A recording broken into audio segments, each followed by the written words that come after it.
यह जून 2021 में हुआ। ये गर्मियों का चरम था। मैंने और मेरी प्रेमिका ने चंडीगढ़ से धर्मशाला, पालमपुर और बियर बिलिंग की यात्रा की योजना बनाई। हमारा हिमाचल पर्यटन के होटलों HPTDC हिमाचल प्रदेश पर्यटन विकास निगम के साथ एक तरह का जुड़ाव है। ये सरकार द्वारा संचालित होटल हैं और फिर भी इनका आतिथ्य बेजोड़ है और खाना हमेशा स्वादिष्ट होता है। इनमें से अधिकांश होटल ब्रिटिश काल की इमारतों में बने हैं, जिनका उपयोग भारत में स्वतंत्रता पूर्व युग के दौरान ब्रिटिश शासकों द्वारा छुट्टियों के दौरान ठहरने के लिए किया जाता था। धर्मशाला और बियर बिलिंग में हमारा प्रवास अत्यंत शांतिपूर्ण था। हालांकि पालमपुर में हमारा प्रवास विशेष रूप से विशेष था। हमने एक रात के लिए होटल टीबड़ पालमपुर बुक किया। ये पालमपुर चाय बागानों के बीच एक शांत स्थान पर स्थित है। दिन के दौरान और रात में होटल एक उचित अवकाश स्थल जैसा दिखता है। ये एक अलग कहानी है। दिन के दौरान सब कुछ ठीक था। हमने दोपहर के दौरान लगभग 2 बजे चेक इन किया और हमने अपना बैग अंदर रखा।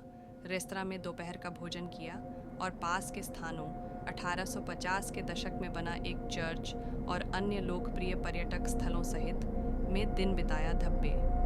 जैसे ही रात हुई, हम अपने कमरे में थे और हमारे बगल वाले कमरे से बहुत शोर आ रहा था और गलियारे से बहुत सारी बातें करने की आवाज़ें आ रही थी। ऐसा लग रहा था मानो पूरे होटल का सारा फर्नीचर इस कमरे में ले जाया जा रहा हो। इतने सारे लोग फर्नीचर की गतिविधियों के बीच लगातार बातचीत कर रहे थे और इसलिए मैंने उनसे इस बारे में सावधानी बरतने का अनुरोध करने के लिए अपने कमरे का दरवाज़ा खोलने का फैसला किया। जैसे ही मैंने दरवाज़ा खोला, वहाँ कोई नहीं था।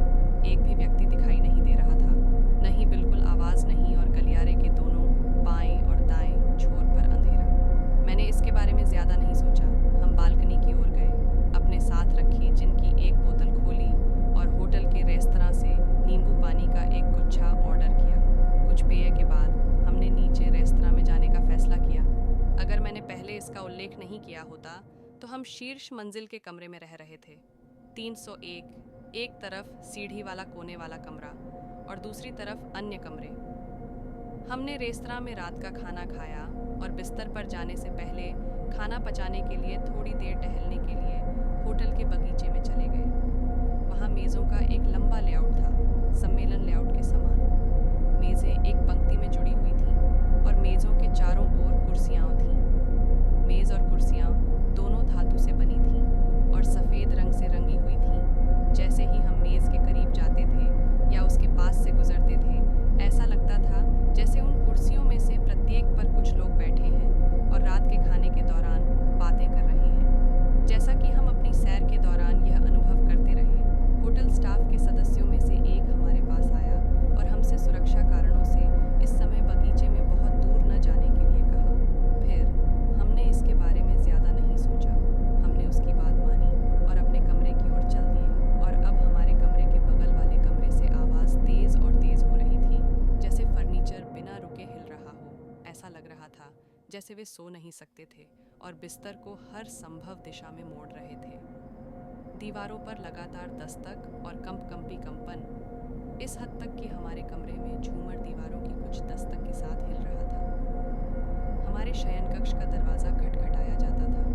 पुकारने पर कि कौन है, कोई उत्तर नहीं मिलता था। बाद में मैंने हमें पीने का पानी भेजने के लिए रेस्तरां को फ़ोन किया। फिर से दरवाज़ा खटखटाया, खुला और वहाँ कोई नहीं था। पानी के लिए मेरे फ़ोन कॉल करने से लेकर उस आदमी के पानी लेकर आने तक इसने कम से कम 5 बार दस्तक दी। उससे दूसरे कमरों से आ रही खटपटों और आवाज़ों के बारे में पूछा तो उसने कहा वह इसकी जांच कराएगा और जल्दी से चला गया। रात भर शोर असहनीय हो गया और हमें सोने में परेशानी हुई। अगली सुबह फिर वही बात, गलियारे में तेज़ आवाज़ें और जांच करने के लिए दरवाज़ा खोलने पर कोई नज़र नहीं आया। वैसे भी जबकि मुझे लगा कि यह सब बहुत अजीब है, मैं खुद को डराना नहीं चाहता था क्योंकि मुझे अपने साथ महिला की रक्षा करनी थी। और अगर उसे लगा कि मैं किसी चीज़ से डर रहा हूँ तो यह उस क्षण के बाद से चीज़ों को और अधिक कठिन बना सकता है। इस पूरे अनुभव के दौरान मैंने शांति बनाए रखी और किसी भी तरह से डरने का व्यवहार नहीं किया। हमारे होटल चेकआउट के दौरान मेरी प्रेमिका मुझसे आग्रह करती रही कि मैं होटल मैनेजर से पूछूं कि क्यों थी कि हम मुश्किल से ही सो पाए या बिल्कुल भी आराम नहीं कर पाए। जब वह जिद करती रही तो होटल के रिसेप्शन पर भुगतान करते समय मैंने मैनेजर से पूरे शोर के बारे में पूछा और उसने जवाब दिया, चूंकि आप एक जोड़े हैं इसलिए हमने आपको कोने में शीर्ष मंजिल का कमरा देकर आपको गोपनीयता देने के बारे में सोचा है, ताकि आप परेशान ना हों या दूसरों को परेशान ना करें। हमने मुस्कुराते हुए उनसे कहा कि हम पूरी रात लोगों के बात करने और फर्नीचर के हिलने की लगातार आवाज़ों के कारण सो नहीं सके, और उसी क्षण आसपास मौजूद सभी होटल कर्मचारियों ने एक दूसरे से आंखें मिलाईं और पीछे मुड़कर हमारी तरफ देखा, जबकि मैनेजर ने कहा, आपके बगल वाला कमरा खाली है, किसी को आवंटित नहीं किया गया है। और वास्तव में पूरी मंजिल पर कोई मेहमान नहीं था। और तभी हमने एक दूसरे, मैं और मेरे साथी को देखा, गहरे सदमे में पिछली पूरी रात हम किस दौर से गुजरे थे। जैसे ही हम वहाँ से निकले, स्टाफ ने हमारे ठहरने के फीडबैक पर चुप्पी बनाए रखी। हमने वहाँ से चेकआउट किया, अपने अगले गंतव्य बियर बिलिंग की ओर प्रस्थान